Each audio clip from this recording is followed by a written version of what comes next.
guys, welcome back to Kirshner Farmstead. I know that it's been a while, but we had our fourth son, Tanner, and he was born in November, and he is beautiful and healthy, and everything is going great, so we can finally start getting back to videos. Getting back to videos, getting back to getting the farm ready for spring. But with that being said, we had a huge winter storm recently. If you live in our area of Northern California, then you will know that we just had a huge winter storm. Most people are calling it the snowpocalypse. But this video is going to be geared towards, are you prepared for not necessarily just a winter storm, but a power outage, or I know that a lot of people in the Midwest have tornadoes and have to be down in your basements or wherever you shelter. People in the South have hurricanes, and the East. Basically any natural disaster, make sure you're ready for it. So, yeah. All right, so the first thing that we're going to be talking about is heating your house. I know that in a lot of cases, like in Texas last year, when they had the unexpected snowstorm, and even here where we get snow, there was still people that were not prepared with heat. And it's, both of us grew up here. We've been here since we were born, and it does snow. It might not snow a lot. Yeah. Up the hill it does, but it doesn't snow a lot here, and you have to prepare with heat. Absolutely. So what are some heating options? I mean, we have our wood stove is our primary source of heat. Now, that being said, if for some reason we weren't able to get wood, or we ran out of wood because the conditions continued and we, didn't have enough wood to get through that storm, then you have to look at electric heat. If you have power. If you have power. Just remember, always back up. So maybe a propane heater. If you have propane, then you can obviously have propane without the power on. But if you're relying on a backup electric heater, then make sure that you have a generator to run it on, and gas to run that generator, or again, propane. Most definitely. I mean, you have to consider you're trying to heat your home 24 hours a day through that storm or that natural disaster event, and it takes a lot of gas and it takes a lot of wood to keep that going and keep your family comfortable.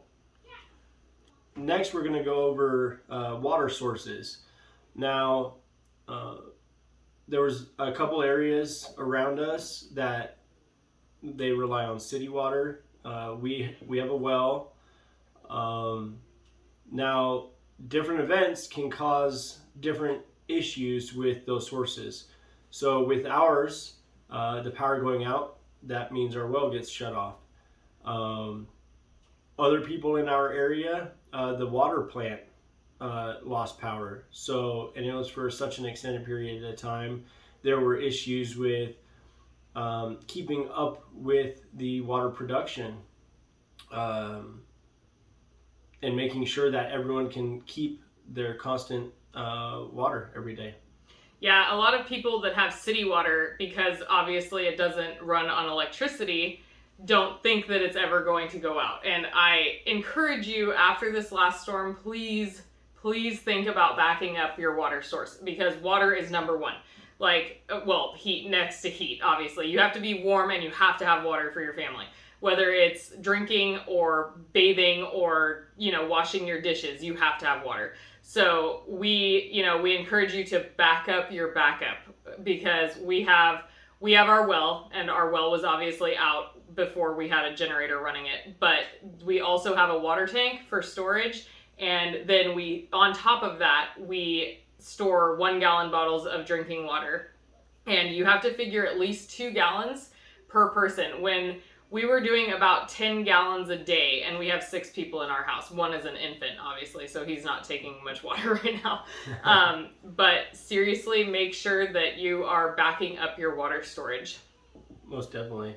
And you don't really realize until you're living off of gallons of water how quickly you burn through that water. How much you waste on a daily basis. You have to make sure you're rationing, not to the extent where you're not getting what you need, but you need to ration to the point that you have it for the amount of days you need it. Yeah, you're not going to be taking a shower with 60 gallons of water. Right. You know, like you're going to have to limit yourself and make do with what you have. But you gotta definitely look at your supply and look at how long can I live off of the water that I have on hand, because you can't rely on your water just coming from other sources. A lot of times people with city water just think, oh, the water is going to be there every time I turn the faucet on, and that's not the case. The same thing with a well. You think, oh, I'm just going to turn the faucet on and water is going to come out. Well, if you have a problem with your well during the outage, then you need another source of water. So definitely. All right, so next is going to be food. And I cannot stress this enough. Please have at least 2 weeks of food on hand at all times. Because our local stores were shut down. We could drive down the hill, but not right when it happened. They were cash only. You were lucky to get gas. There was just please make sure that you have at least 2 weeks of food on hand, and food that can be easily prepared. Because remember, if you have a propane stove, you will be lucky and you'll be able to cook. We do not. We have an electric stove. So that can't be run off of our generator. So we have to improvise, and we can our food, if you've watched any of our videos. So we have, this is canned chicken. I know it's not the most beautiful thing, but it's delicious. We don't put any of the pasta or rice or anything like that in it. So we just this is freeze-dried rice, and we'll just empty this into, we have a skillet, an electric skillet, and an Instapot that can both be run with the generator. And so we'll just put this in the skillet and then add some of the freeze-dried rice, and we have dinner in 15 minutes. We'll cover more of the Instapot and the skillet a little later on in the video with power consumption, so we'll go over that and why we can't use the electric stove during the power outage, and some other things. Yes, definitely. And then think about, of course, your children. I don't know about your kids, but our kids drink milk like it's going out of style, right? So we have freeze-dried milk. This we actually used during the power outage, and that's why it's happened. It came in very handy. Yes, it did. We used it in our coffee, not for the kids. But it is a great thing to have on hand, freeze-dried milk. If not, then you can, of course, get powdered non-fat milk at any grocery store. And then, cooking stuff, we used our coffee pot, we used our skillet, and we used our Instant Pot. And if you do have an Instant Pot, you can make stuff like beans, of course, and it does make quick meals. So just please make sure that you have at least 2 weeks of food for your family stored and ready in case of one of these emergencies, because he tried to go out to the gas station on day 3? For generator gas, or day 2 or day 3, I'm not sure. Yeah. But there were lines down in the road. There were cars just abandoned. And I mean, we live pretty rural. We know most, we know a lot of people around us. We've had a lot of newcomers, but but these people just left their cars in the middle of the roads. And so it didn't make it easy for the snow plows to get the roads cleared. No. But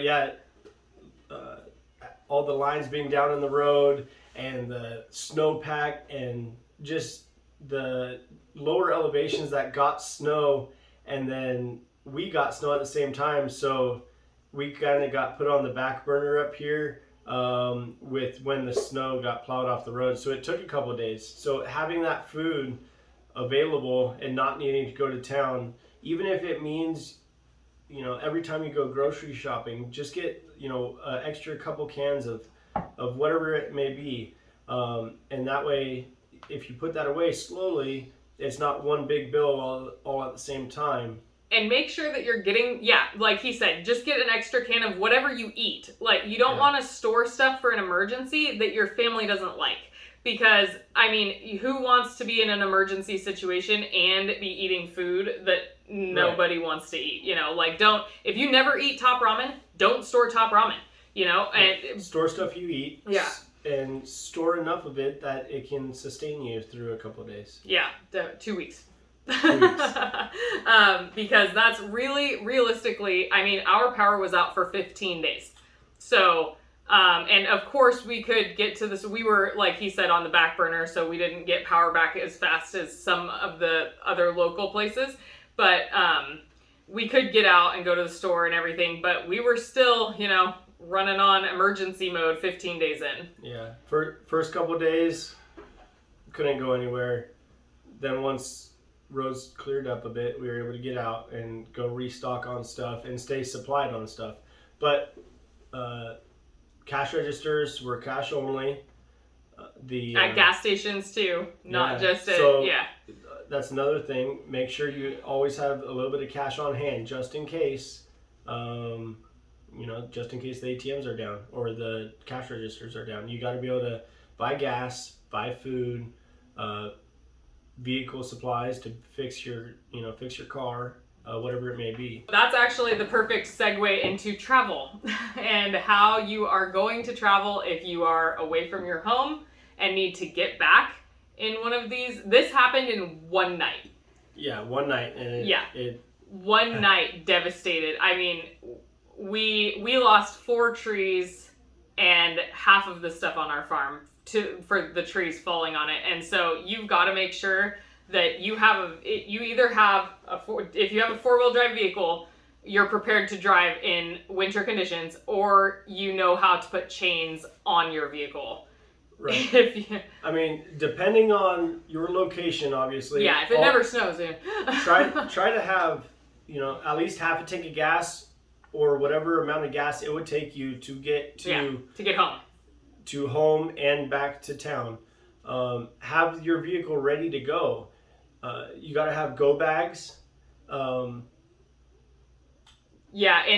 for us, we have water and snacks for the kids, of course. So some snacks for us, but really it's more to keep the kids entertained, right? Yeah. A blanket, absolutely, because if you're stuck in a winter storm on the side of the road, you're going to need to stay warm and you can't leave your car running all night.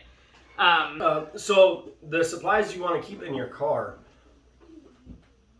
what I ran into a lot in those first couple of days was people stuck on the road, people stuck off the road trying to get back on the road, or if you run into, thank God I didn't run into anyone that was hurt, car accidents. So having tow straps ready to go on my truck was a big thing because pulled out multiple people out of the ditches.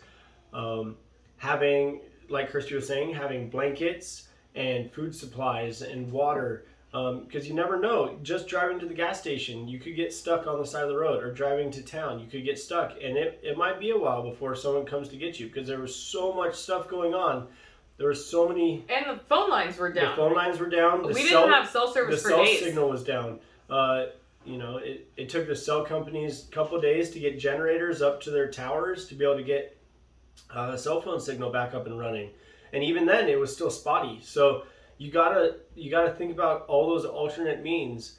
You just never know. And did you mention chainsaws? Yes. So if you're not from Northern California or an area with a lot of trees, you might not worry about it as much. But here, I mean, as Kirsty was saying, we had 4 trees fall that took out major chunks of our farm. We'll post pictures in the video. We'll post pictures. Yeah. It was pretty devastating. We can laugh about it now. No. But we have 110-foot trees that can cause a lot of damage and block a lot of roads and accesses. So definitely, I carried a chainsaw with me, and I Just going to his parents' house we went over to take showers because they had a generator running there well before we did. Yeah, just 2 miles away. Yeah, just 2 miles away, and we were out clearing an oak tree off of their driveway. They were everywhere. Like, you couldn't drive down the road without trees being in the way, and needing to stop, having that tow strap in the chainsaw so you could cut a chunk of tree away, pull it out of the road, and then keep going down the road a little bit. Having those tools on hand really makes life a lot easier. Yeah, and a lot of the times, especially in our small communities, there's multiple people that are willing to help if they drive up,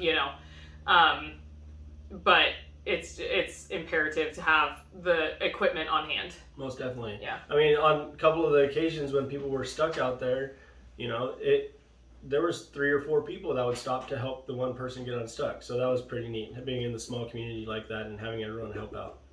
Yeah. So the next section we're going to go over is electricity. And, that could be one of your sources of heat, using that electricity, or making your food or boiling water. So electricity is very important, even when you have outages. So you need those options. You need those options to be able to do all those things. One of the ways we use is a generator. We have a generator, thankfully, that can power most everything in our home and keep us... Except the stove. Except for the stove. And our dryer. Those are the two things we can't run. The heating elements in those appliances use a lot of electricity, and we just don't have that size generator to power those things. You can get one, though. We're not saying that if you get a large enough generator, you could run your whole house. And they have those, like the Generacs, or there's some other brands, too. But there's a lot of brands of the generators that are available at the higher watts that can power your entire home. Don't wait until an emergency to look for a generator, because you're not going to find one. No, definitely not. Or the generator accessories. Extension cords, plugs, all of that will all get cleared off the shelves real quickly during an emergency. Have all that stuff ready to go. Same with the gas for the generators. You don't want to wait till the emergency to have that gas on hand. Obviously, storage of the gas needs to be, safety. You want to make sure it's safely stored. You want to make sure the gas stays dry, free of water, and if the gas is sitting for an extended period of time, make sure you're rotating it out. Gas lasts, what do they say, about 3 months? So don't let gas sit from like this winter to next winter and then put it in your generator. Also, I feel like this goes without saying, but just in case, do not ever run a generator in your house or in your garage without the door open. Never. No. Always make sure your exhaust is faced away from your home, well away from it. That way there's no issues with... Don't even put it under an awning, because the fumes can gather under there, and you'd most likely be all right, but just don't. You put it out where it's completely vented. Right, most definitely. Yeah. And if you have a professional install a whole full house generator, they will consult you on that also. Another thing with your generator, don't wait until the emergency to fire it up. Choose a day, at least once a month, to fire up your generator and let it run for a while, let it warm up, put some gas through it. Check everything on it, make sure everything's operational. Plug in a little light even. Make sure that it's producing electricity. Because a lot of times with generators, if it sits, it can stop working properly. Right, like all small engines. Right. Yeah. And you never know when the power's going to go out. It can be in the middle of the night, and the last thing you want to do is stand out there in the pouring rain or the cold snow and try to get the generator running, because that is not fun. You want to make sure the generator's ready to go, and you'll be a lot more comfortable. Yeah, absolutely. And here in California, we don't really have a season for power outages. Like when we were growing up, mostly the power outages it was in winter if there was a big storm and a tree fell and hit the line, right? Yeah. I grew up in the Sierra Nevadas, and there was a lot more snow there than where we live now. But the longest power outage we had was about 5 days. Now, I mean, 5 days is a standard summer outage in California because we have the public safety power shutoffs from PG&E. And so there is no off season for us on power outages. We just always have to be prepared. You always have to be ready for them. You never know. And I have to say, I'm glad we're prepared. I mean, I'm not glad that we have to deal with it, but I'm glad we're prepared. So if I can say anything, please just make sure that you're prepared, because if you're not and it happens, it's going to be a rough go. Yeah, it's rough when you're prepared. Like there's nothing that prepares you for starting at 1 o'clock in the morning to have giant trees falling all around your house in the middle of the night and crushing half of your stuff. No. Thank God our house is okay and our vehicles. Yeah. And we're, of course, we are all okay. Yeah. We're good through the storm. But it was a crazy storm. So with that, we will segue into the kids and how you will keep kids entertained. It is, I swear, like they can play outside, the electricity's on, they could play outside all day and be totally fine, but the second that the electricity goes off, they're like, Mom, we're bored. What are we going to do? And so just have stuff on hand, especially in an emergency situation where Mom and Dad are going to be busy with doing, whatever. He's out there doing the generator, I'm dealing with the animals, whatever, and the kids are in here. What are they going to do? So, if you keep them all entertained and keep them, comfortable. Yeah. So board games, of course, I don't know. Our kids love board games more than we do, but they love board games and coloring books, of course. So have coloring books on hand, maybe even like a stash they don't know about, because then it's new, right? So if they could be entertained for just a few hours while you're assessing the situation and what has to happen. Most definitely. Yeah. And we aren't, huge advocates of gaming systems, but if your kids have handheld devices, it is a godsend, It is.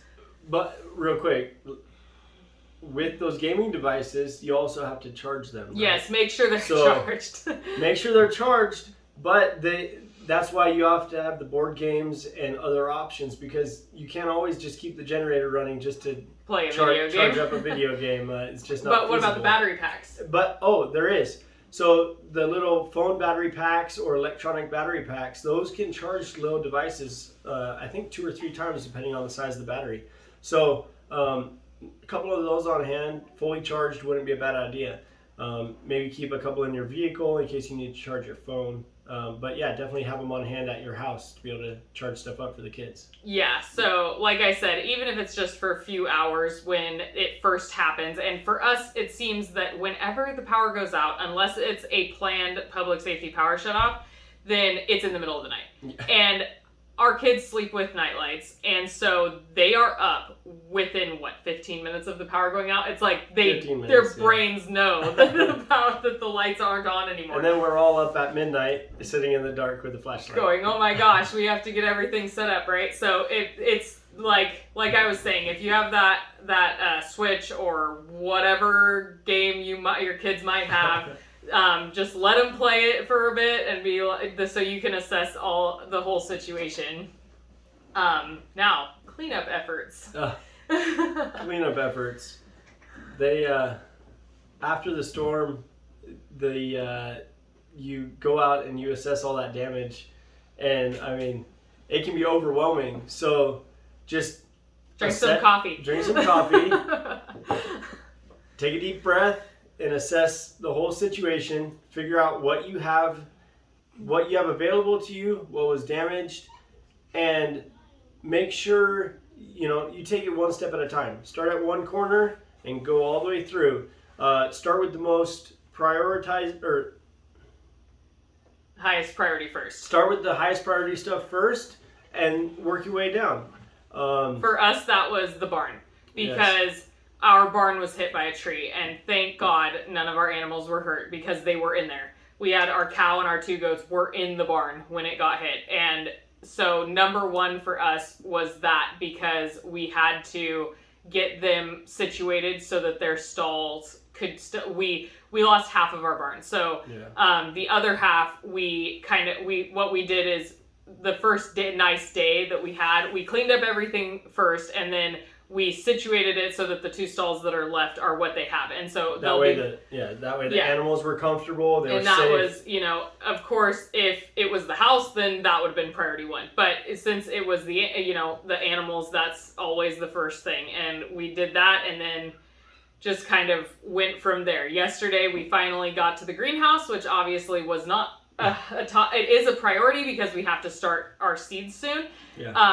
But it wasn't top priority. So just if you can work with one thing at a time, I think that it helps so much. Make a list. If you're a list maker, I'm a list maker. Yeah. So I'm like, okay, this has to be done in order for that to be done, And so the giant tree that landed on our pig pen and our greenhouse, no pigs were hurt either. Yeah.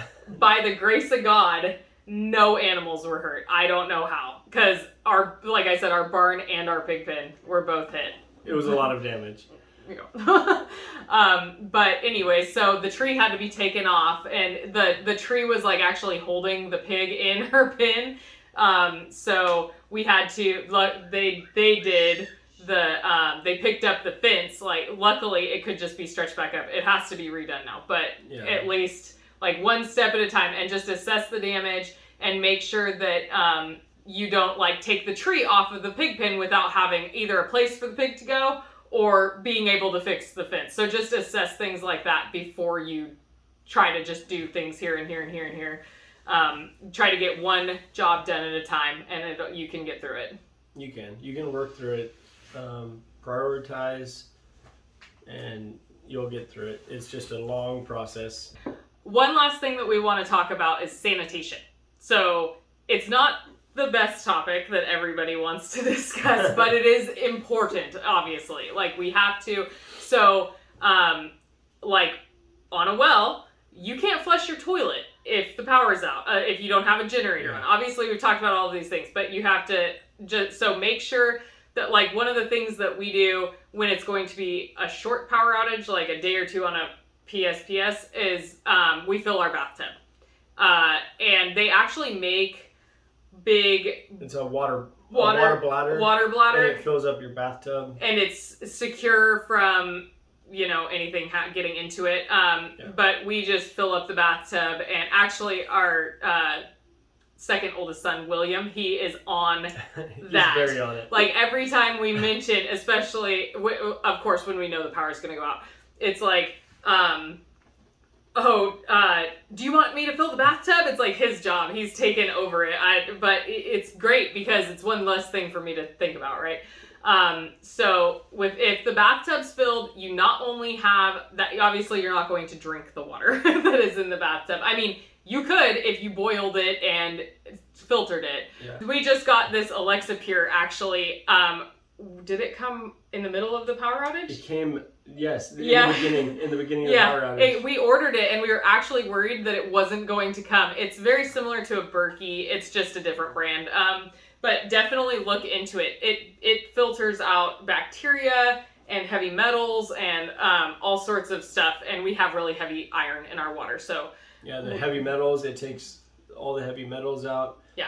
It can make your well water a lot more palatable if you have lots of metals in it. And it can filter like some seriously dirty water. If you have, it can filter bacteria if you have. Yeah, I still recommend boiling any water that you think is going to have any bacteria in it at all, because it's just, I mean, what's the harm? You boil it and then filter it, or filter it and then boil it if you want to do that after. But I'd rather have completely clean water in the bottom of my filter for the next use. So with flushing the toilets is, of course, showers. You have to keep the kids clean because they're going to be out in the snow and they're going to get all muddy every time. So a way to bathe, whether obviously, like, we had people offering on Facebook once the phones came back up. I mean, we didn't have phones for like 4 or 5 days. Yeah. It was a while, but And cell phones, I mean, the cable was way longer than that. Way longer.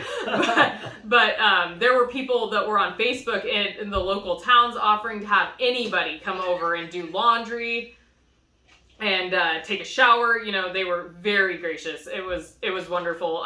Luckily, his parents were right down the road, and we just went to their house. Yeah. But figure out how, like, if you have a big pot. I did this with the kids a couple times. Just have a big pot and boil some. We have a little electric kettle. That's the other thing I forgot to mention. The electric kettle is huge. I use it all the time during the power outages. You can also use your Instant Pot to heat water, which I didn't think of until after, so I didn't use it. It would have been a bigger pot to heat, but I think I did like three things in the little quart-sized kettle, so almost a gallon of water. And I'd put the hot water in a pot. I don't use a 5-gallon plastic bucket, but you could. I just use one of my big giant canning pots, and then fill it up the rest of the way with cold water and put the kids in there and let them, you know, shower, the older ones, let them bathe themselves. And that way, at least and if they wanted me to pour water over their heads, they'd put swim trunks on or whatever, you know. So, there's ways to do it. Just think about what you have, and if you have a pot big enough, or if you have a bucket, or if you have a kettle to heat the water. So there's a lot of things.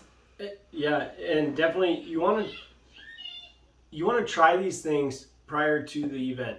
Don't wait till the event to try to figure out how you're going to shower with the power out, or how you're going to wash dishes or make coffee or any of that. You want to try all these things before a emergency, before a natural disaster, so that way once it does happen, it's a lot smoother and you can get yourself back to normalcy quicker.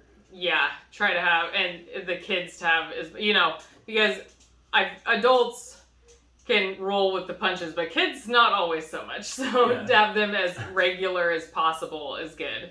What else for say? Oh, dishes.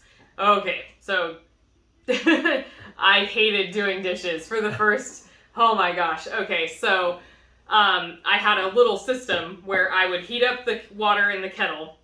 It would take me at least, keep this in mind, it's at least 2 gallons of water to do dishes, and that is being very sparse. We cooked all of our meals. I think we went out 3 times in 15 days. Yeah. So like for lunches, I think like 2 lunches and a dinner or something like that. But I did the dishes just like we would otherwise. We did use paper plates and paper bowls, and that made life a lot easier. But I still had to, you know, wash out the electric skillet.